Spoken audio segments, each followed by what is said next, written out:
Lóbulo temporal. Los lóbulos temporales se encuentran en las partes laterales del encéfalo. Tenemos que el lóbulo temporal comprende todo el tejido situado por debajo de la cisura de Silvio y por delante de la corteza occipital. Las estructuras subcorticales del lóbulo temporal son la corteza límbica, la amígdala y la formación del hipocampo. Las conexiones que van hacia el lóbulo temporal y que surgen desde este se extienden por todo el encéfalo. El lóbulo temporal se divide en 4 zonas funcionales. Para los procesos auditivos se encuentra la circunvolución temporal superior. Para los procesos visuales, la corteza temporal inferior. Y la integración auditiva y visual con las emociones, la amígdala. La navegación espacial, la memoria espacial y de objetos se localizan en el hipocampo y corteza asociada. Entre otras características del lóbulo temporal tenemos el procesamiento auditivo. Este procesamiento auditivo está especializado en la velocidad y frecuencia del sonido. El temporal derecho está más relacionado con patrones de frecuencia complejos. Todas estas características se encuentran relacionadas con la percepción de sonido. Causan un déficit en el reconocimiento espacial. El daño en las regiones auditivas izquierdas causa un déficit en el reconocimiento del lenguaje. El daño en las regiones auditivas derechas causa diferencias en el reconocimiento de la música y la localización del sonido.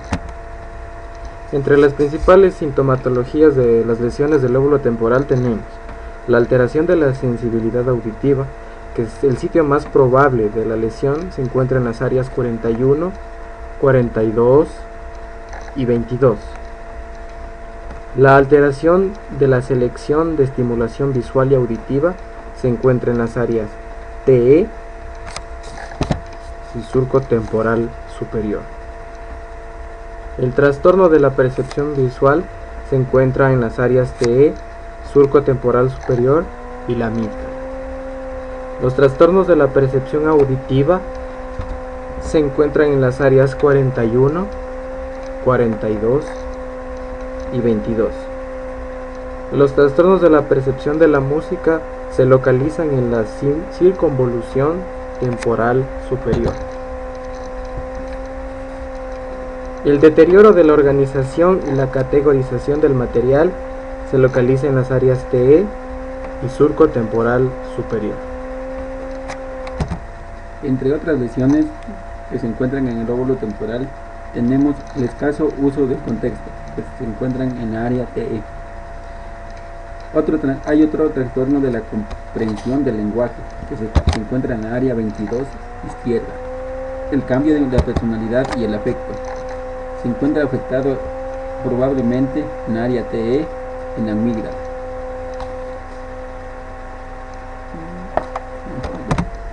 Cambios en la actividad sexual, amígdala. La primera categoría del déficit auditivo es la percepción de la palabra. El deterioro del procesamiento auditivo se aprecia en la dificultad que tienen los pacientes con lesiones del lóbulo temporal para discriminar los sonidos del habla. El daño del lóbulo temporal izquierdo consiste en que las personas hablan demasiado rápido. El problema no es tanto la velocidad de la palabra como la incapacidad del paciente para discriminar los sonidos que llegan rápidamente. Esta dificultad se observa comúnmente en las personas normales que intentan aprender un nuevo idioma. Los pacientes con lesiones del lóbulo temporal pueden necesitar hasta 500 MHz entre los dos sonidos para rendir al mismo nivel.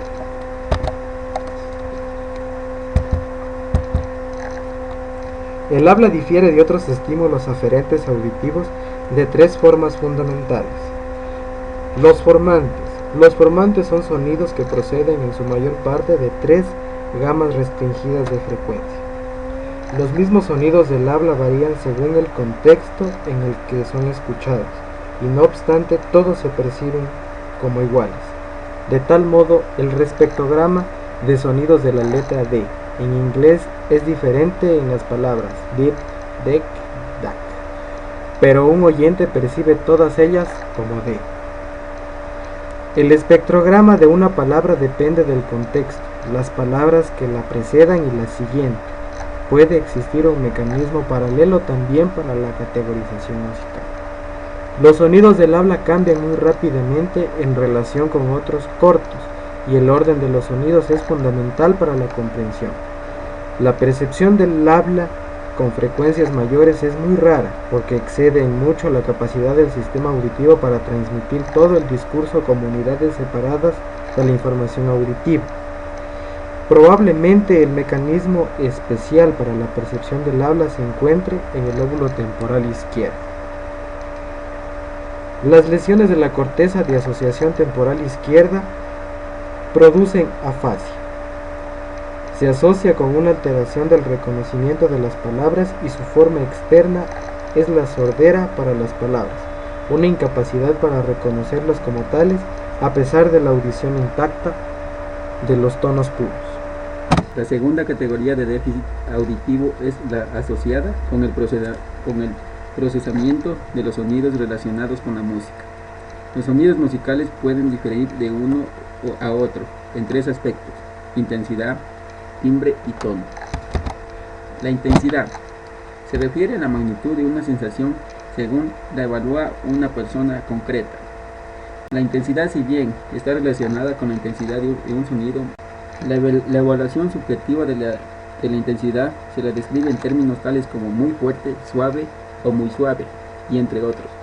El timbre se refiere a la característica distinta de un sonido, cualidad por la cual puede distinguir de todos los demás sonidos de tono e intensidad similares.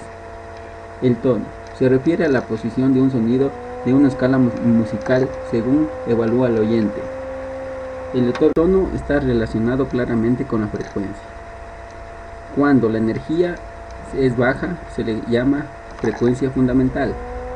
Cuando la frecuencia fundamental es encima de lo normal, se lo conoce como sobretonos o parciales. En la opinión clásica, tenemos que los sobretonos son suficientes como para determinar el tono de la frecuencia fundamental, fenómeno conocido como tono por periodicidad. El sistema auditivo puede determinar esta diferencia y nosotros percibimos la frecuencia fundamental. Según Satorre, observó que los pacientes con lobotomías temporales derechas que incluyen la corteza auditiva primaria tienen un deterioro en la discriminación del tono cuando la frecuencia fundamental está ausente, pero pueden discriminar normalmente cuando la frecuencia fundamental se encuentra presente. Las lesiones temporales derechas que respetan la corteza auditiva o las lobotomías temporales izquierdas no deterioran el rendimiento. Satorre sugirió que el lóbulo temporal derecho tiene la función específica de extraer el tono del sonido, independientemente de que éste sea palabra o música. En relación con la palabra, esto contribuiría al tono de la voz, lo cual se conoce como prosodia. Además, todos los aspectos más complejos de la música, como escalas, acordes y progresiones, se construyen a partir de notas musicales simples.